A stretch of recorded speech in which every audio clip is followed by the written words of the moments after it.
श्री गणेशाय नमः. संपूर्ण महाभारत मराठीमध्ये भाग 13वा. ही सर्पाची जात नष्ट केली पाहिजे, विषाचा समूळ नाश केला पाहिजे. मंत्र्यांनो, मी आता त्या दृष्ट तक्षकाचा वंशच नष्ट करतो. सर्पांच्या आहुतीच आपण यज्ञाच्या अग्नीत देणार. चला, यज्ञाची सिद्धता करा. मंत्रीगणांची धावपळ सुरू झाली. उत्तंकाचे काम झाले होते. कुंडले पळविणाऱ्या कपटी तक्षकाचा सूड घेण्याचे काम जन्मेजय करील आता असे मनाशी म्हणत उत्तंक राजाचा निरोप घेऊन निघून गेला. ऋषीवर्य हो, जन्मेजयाने सर्पसत्र सुरू केले. काळे वस्त्र घातलेले विशिष्ट ब्राह्मण विशिष्ट मंत्र म्हणू लागले. हजारोना साप नाना दिशांनी ओढले गेल्यासारखे यज्ञवेदीत पडू लागले. तक्षही काही खेचला जाऊ लागला. तो इंद्राला शरण गेला. इंद्रा, मला वाचव, मला वाचव. तो स्वर्गात जाऊन त्या देवेंद्राला काकुळतीने म्हणाला, घाबरू नकोस, माझ्या सिंहासनावर माझ्या पाठीशी बस, लपून बस. इंद्राने अभय दिले. इकडे मंत्रज्ञांनी ओळखले. ते म्हणाले, राजा, तक्षकाला आवाहन केले, तो इंद्राच्या आड जाऊन बसला आहे. काय करू? मग थांबलात कशाला? बोलवा इंद्रालाही. म्हणा, इंद्राय स्वाहा, तक्षकाय स्वाहा. राजाने रागारागाने घोषणा केली. यज्ञसभेत एकच आश्चर्योद्गार निघाला. काय ही जन्मेजयाची धाडशी कल्पना! आता प्रत्यक्ष देवेंद्र यज्ञात आहुती त्याची पडणार. सर्व सभासद चकित झाले. स्वर्गापर्यंत ऋषीजनांचे कर्कश कंपनशील स्वर पोहोचू लागले. इंद्राय स्वाहा, तक्षकाय स्वाहा, इंद्राय स्वाहा. सर्व यक्ष गंधर्व किन्नर आपले गीत संगीत विसरले. त्यांची तंतुवाद्य तुटली. सूक्ष्म द्रव्यातील घटनांच्या विघटनाच होऊ लागल्या. इंद्राला आवाहन पोहोचले. सिंहासनासकट इंद्रसभा डळमळू लागली.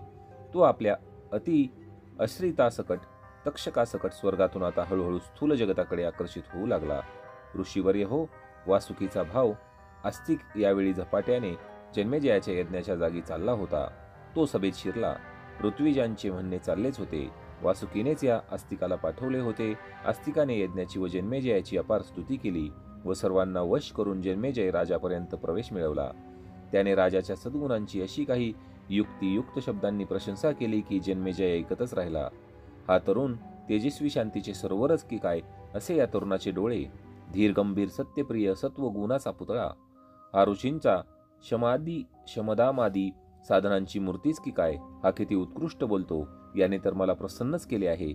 याच्या केवळ दर्शनानेच माझ्या मनातील वैर, द्वेष, संताप, चीड ह्या विकारांचा जोर का बरे कमी होत आहे. राजा त्याला म्हणत पाहत पाहत आपल्या मनाची परीक्षा करू लागला.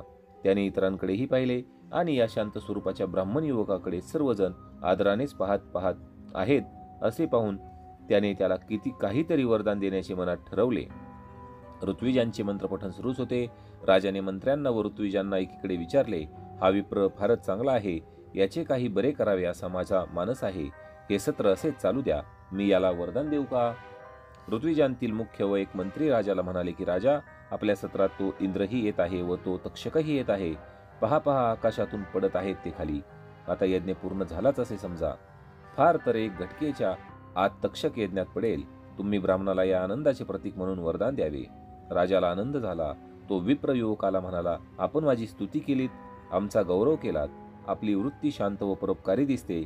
आपली काय इच्छा आम्ही पूर्ण करावी. महाराज, मध्येच एक ऋत्विज म्हणाला, महाराज, इंद्राने तक्षकाला सोडून दिले आहे. तो पहा, इंद्र आपल्या आसनासह परत उंच उंच सूक्ष्म होत चालला आहे. खरोखरच धन्य आहे तक्षकाची. इंद्रावर सुद्धा काय प्रसंग आणला. तो पहा, तक्षक उलटा होऊन खाली येत आहे. राजाने इकडे त्या ब्राह्मणाला म्हटले, मागा मागा, आपण हवे ते मागा. मी वचन देतो, काय मागाल ते देईल. आस्तिकाने पाहिले, हीच संधी आहे, हीच संधी आहे. त्याचे मन त्याला सांगतच होते. तो म्हणाला, राजाधिराज देणारच असाल तर मला धनधान्य नको, राज्य नको, स्त्री नको, स्वर्गाचाही मला अभिलाषा नाही. तू फक्त हे सत्र या क्षणी थांबव. हा संहार अस्थानी आहे, अयोग्य आहे. मनातील वैरच थांबव. हा यज्ञ थांबव. एवढेच दे मला. आता वचनभंग करू नको. हाय हाय. सभेतून एकच ध्वनी उठला. जन्मेजय थक्क झाला. हा विप्र असे काही मागेल असे नव्हते वाटले त्याला. पण आता त्याला काय उपाय? तथास्तु, राजा म्हणाला. ओम शांती शांती. आस्तिकाने मनापासून म्हटले. तिष्ठ तिष्ठ. त्याने तक्षकाला म्हटले. तक्षक अधांतरीच राहिला. तो मरणातून वाचला. यज्ञाग्नी थंड करण्यात आला. सर्पांचा सर्वनाश टळला. आस्तिकाने संहार थांबवला. राजाची वाईट वृत्ती निवळली. त्याचा मूळ सद्गुणी स्वभाव पुन्हा प्रस्थापित झाला. सर्पसत्रात विघ्न येईल अशी भविष्यवाणी सर्मा नावाच्या देवशुनीने मागेच केलेली होती ती खरी ठरली. आस्तिकाला पुष्कळ दाणे देऊन राजाने त्याला पुन्हा अश्वमेघ यज्ञासाठी सदस्य म्हणून येण्याचे निमंत्रण देऊन निरोप दिला. आस्तिक वासुकीकडे गेला. सर्वच उरलेले सर्प त्याच्या भोवती जमले. जरत्कारु मातेला धन्यता वाटली. आस्तिकाला वासुकी म्हणाला, आस्तिका बाळा, तुला कोठे ठेवू नि कोठे नको असे मला झाले आहे. तुला काय वर देऊ सांग. तेवढ्यात जीवदान मिळालेला तक्षक राजही तेथे आला. आस्तिकाने त्याला अभिवादन केले. सर्वांना उद्देशून व वासुकीला अनुलक्षून आस्तिक म्हणाला, मामा, मला असे वरदान द्या की माझे हे चरित्र सकाळ सायंकाळ जो स्मरेल त्याला सर्पांचे भय उरता कामा नये. तुम्ही दंश करता व प्राण्यांचा मृत्यू होतो हे वाईट आहे. माझे म्हणणे एवढेच की माझे नामस्मरण करणाऱ्यालाही तुम्ही अभय दिले पाहिजे. आस्तिकाच्या हृदयातील प्रवृत्तीच मुळी जगाच्या कल्याणाची होती. वरदान मागताना त्याने भविष्यकाळासाठीही अनेकांवर उपकार करून ठेवले. वासुकी, तक्षक व इतर अनेक नागांनी आस्तिकाचे म्हणणे मान्य केले. सौती म्हणाले, असा हा जरत्कारु पुत्र आस्तिक, असा हा त्याचा प्रभाव, असे हे सर्पसत्र व असा हा जन्मेजय. तक्षकाचा कुसंग इंद्रालाही असा भोवणार होता. सौती कथेचा समारोप करीत म्हणाले, ऋषीवर्य हो, द्वेष, संताप, वैर यांचे परिणाम वाईट होतात. निरपराध जाती बांधवांच्या एकाच्या कृत्यामुळे नाश होतो. उत्तंकाने गुरुपत्नीची हीन अभिलाषा पूर्ण करण्यास नकार दिला म्हणजे कामरूपी शत्रूवर विजय मिळवला खरा, पण त्याने तक्षकाचा द्वेष केला व राजाच्या मनातही वैरभाव व्यक्त केला. हे काय दर्शविते? त्याला क्रोध व मत्सर यावर विजय मिळवता आला नाही. धौम्य ऋषींचे शिष्य अरुणी, उपमन्यू व वेदांचा शिष्य उत्तंक, उत्तंकाच्या कथेत तक्षकाची गोष्ट आली. तक्षकाच्या कथेत परीक्षित, जन्मेजय व आस्तिक यांच्या गोष्टी आल्या. सर्मेने दिलेल्या शापातून काय घडले ते आले. आता या जन्मेजयाच्या पूर्वजांच्या कथा म्हणजेच महाभारताच्या मुख्य कथा मी पुढे सांगणार आहे. आता अजून 2 घटका सूर्यप्रकाश आहे. आपण थोडा वेळ विश्रांती घ्यावी व पुन्हा येऊन बसावे. मग पुढील कथेला आरंभ करूयात. सर्वजण मोठ्या आनंदाने उठले. तर अशा प्रकारे श्रोते हो, महाभारतातील पहिले जे आदिपर्व आहे त्यातील जे प्रकरण 5वे होते, सुडाचा अग्नी, ते इथं समाप्त झाले आहे. यामध्ये आपण पाहिले की कशा प्रकारे धौम्य ऋषींचे शिष्य अरुणी, उपमन्यू व वेद, तसेच वेदांचा शिष्य उत्तंक, उत्तंकाच्या कथेत तक्षकाची गोष्ट आली. तक्षकाच्या कथेत परीक्षित, जन्मेजय व आस्तिक यांच्या गोष्टी आल्या. सर्मेने दिलेल्या शापातून काय घडले ते आले.